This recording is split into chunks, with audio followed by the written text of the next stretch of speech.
Traveling to Thailand during COVID, is it really worth it? To answer this question, I wanted to talk with you about a news article that I have found this morning. And what happened was that a family from Denmark decided to go on a winter vacation to Thailand, just as much as all the other people did. They complied with all the entry requirements that were necessary to comply with for entering Phuket, Thailand, and something weird happened. Well, you can't really say that it's weird, but it's kind of unexpected considering that you followed all these requirements. What happened to this family from Denmark was that the daughter tested positive for COVID. The parents tested negative, but their 18-year-old daughter tested positive for COVID. And her daughter was placed in isolation in Thailand after this happened.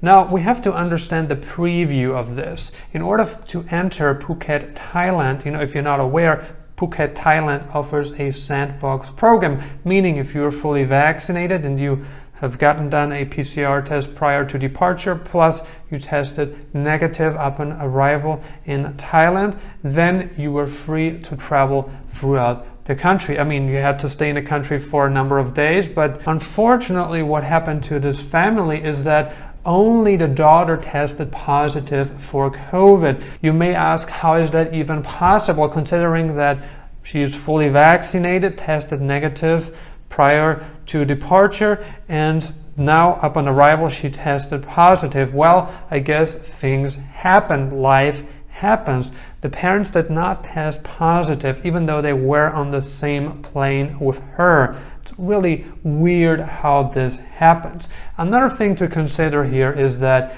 despite of you getting a negative PCR test issued from a laboratory overseas before you are even allowed to board the plane, it doesn't mean that the PCR test is 100% accurate. In fact, mistakes happen. In the past, it happened many times that a lab issued a negative test result, but in reality, the test was positive. In fact, such an occurrence happened just in Australia this week.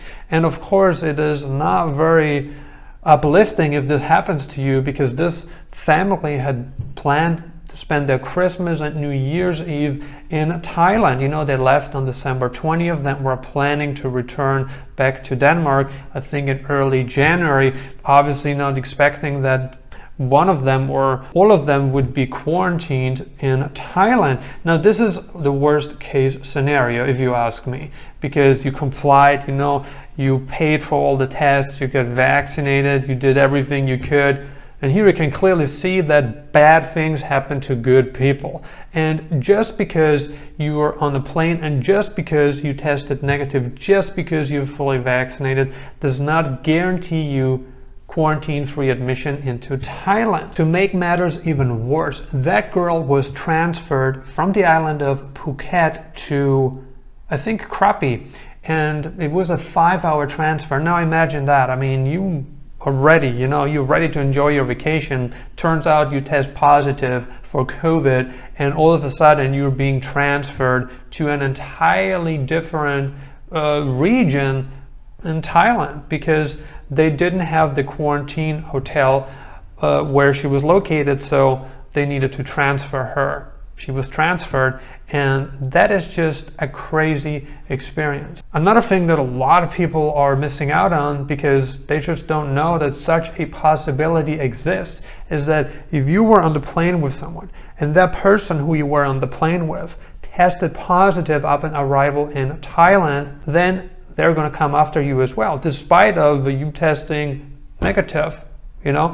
You will probably be quarantined under such a circumstance. I think for you to go to Thailand these days, you really have to weigh your options. I mean, you have to weigh whether it's worth the reward or not, whether it's worth taking so much risk for the reward that you're getting. As of right now, the Phuket Sandbox Program is the only program that allows overseas travelers to come into Thailand with a quarantine exemption. But from what we know, how Omicron changed the test and go program that was implemented for a very short time throughout the country has been suspended, right? So if you're flying into Bangkok, you do need a quarantine despite of your vaccination status, despite of you having all the tests done. Does not matter, you do need to quarantine.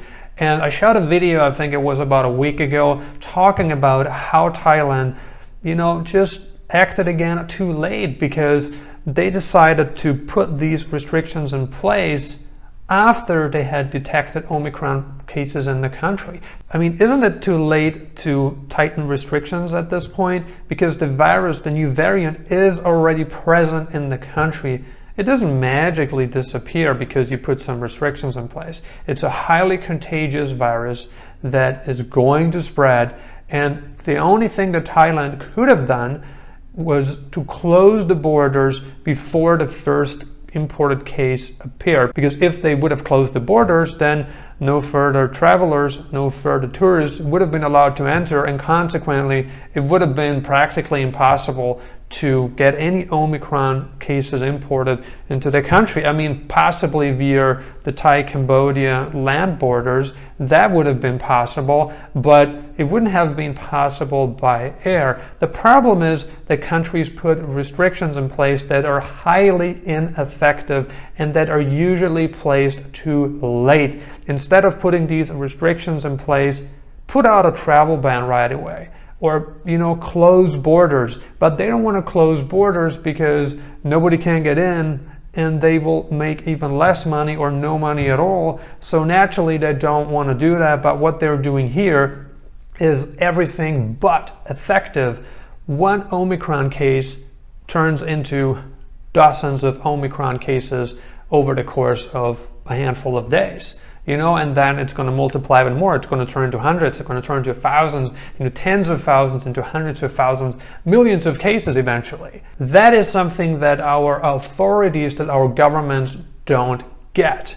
Or they do it purposely. What do you think about traveling to Thailand this winter? Do you think the juice is worth the squeeze? Leave a comment below and let us know. Consider subscribing if you haven't already. I'm uploading new videos on digital nomad locations, travel updates, and visas several times a week right now. I highly recommend that you grab a free copy of my ebook, Nomad Elite, the Insider's Guide to Retaining a Life of Freedom. All you need to do is click on the link below the video. And if you got some more time left, check out these videos. Thank you for watching.